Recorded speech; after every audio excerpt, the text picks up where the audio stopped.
छा।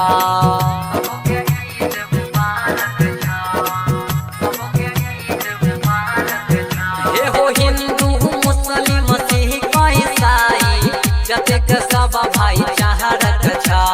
फ्रेंड के बल याद तरफ से सबके ईद मुबारक छा। डीजे गुड्डू राज।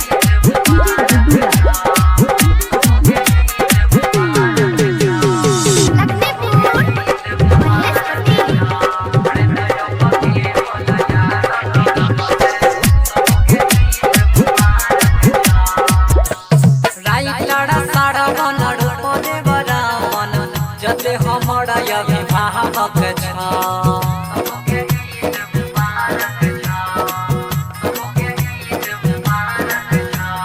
दाऊद साकिर सहनसा चांद जतेक हमर अभिभावक छा।